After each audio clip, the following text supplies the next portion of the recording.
Hey, what's up everyone? Don here. And today's video is just a quick little tip on how you can use your cell phone as a wireless monitor for your Sony mirrorless camera. It's actually pretty cool.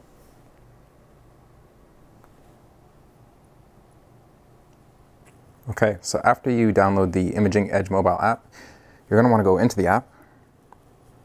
And you're not going to see a list of cameras here like I have, but you're going to want to press connect with a new camera.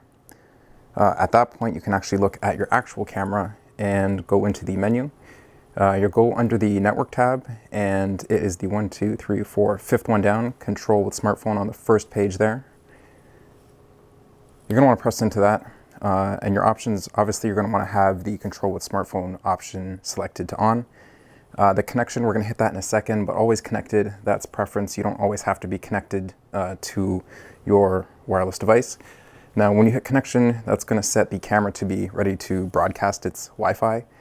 Here, you're going to get the network name, aka the SSID, shown to you. You can also hit the trash can button to see the password to connect manually. You've seen in the upper right, the NFC icon is displayed, so you always have the option to connect through near-field communication. And then, of course, there's the QR code right there.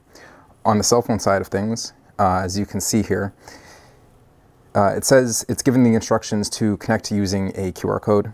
I can scan the QR code with the phone up into the camera. That's an easy way to connect and initiate the Wi-Fi. You also have the choice to use the NFC, which it gives you a little graph, and once you have the phone in position, you'll just hit tap here, as you see me highlighting. And then, of course, the option to connect manually with the camera, the SSID, aka network name, and the password there. So first, we're going to skip the SSID and password. We're going to do the QR code, which is one of the easiest ways to connect. So I just hit scan QR code, and it gives me a little scanner on my phone. So we're going to hold this up to the device. Now, I just put my camera right up. It automatically picked it up. It says scanning complete, direct, blah, blah, blah, connect with the camera. All I'm going to do is hit OK.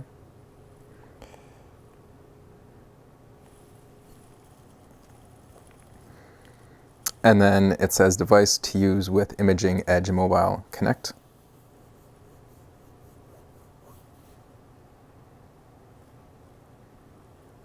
This process can take a minute. I'm not exactly sure why, but sometimes I hit connect once, twice, 3 times and it goes through.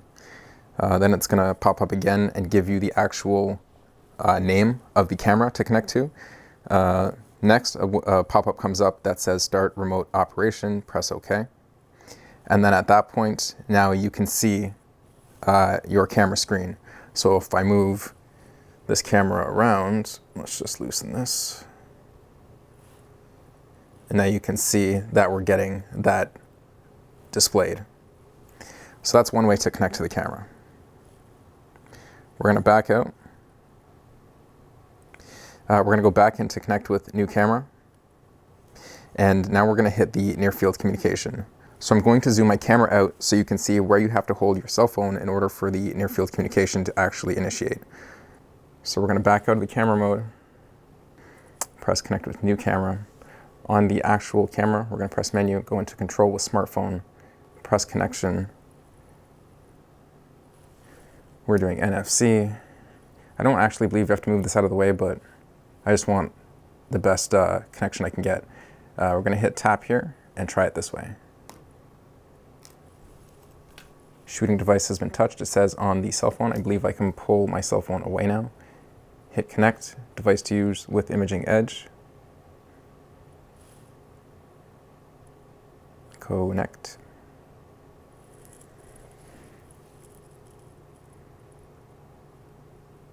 There we go. I went to the next step, gave my camera name, starts remote operation, and there we go. Now you can see that my cell phone sees what my camera is displaying. Of course, one of the other ways to connect to your camera is to use the SSID, aka network name and password. We're just going to skip that in this step because I don't feel like doing it manually. But if you feel like entering that information manually, that's also another way to connect. When there are the easier ways of using NFC and the QR code to connect, I'm just not sure why you wouldn't use it that way. So I'm just going to go back into QR code. That's the easiest. I'm going to bring up the QR code here. Control smartphone for sure. The QR code scans really quick too, so bring it up, scan QR code, brings me the scanner on the phone. There we go. Scanning complete. Connect with the camera. Once again, it says device to use with Imaging Edge Mobile. Connect. This takes a second.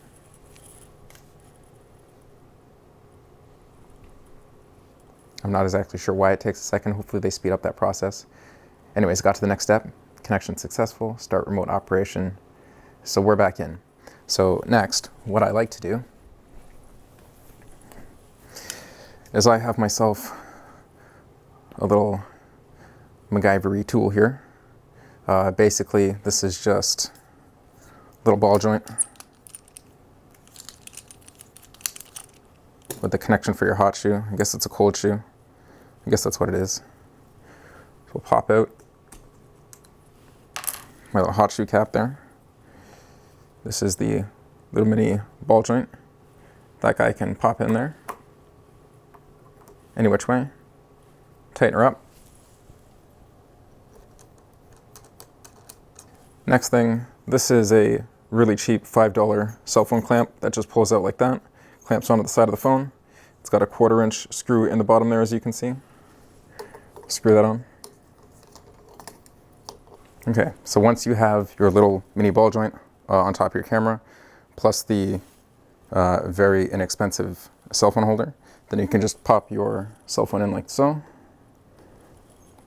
And all of a sudden, you have quite the capable kind of DIY monitor setup using the Imaging Edge mobile app for your YouTube videos and or vlogs. Doesn't need to be super expensive, and it really is quite capable.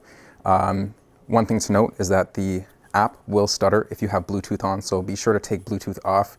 It still does stutter every now and then, but it's way better than when you have Bluetooth on. Okay, so once you have your setup, you'll notice that the Imaging Edge Mobile gives you basic control over your ISO, your shutter speed, and your aperture, which is pretty awesome. So even though, if you're filming yourself for YouTube, even though this is very basic, it gives you enough control so you can turn up your ISO in steps. There is a little bit of a delay, as you can see, but it works well enough.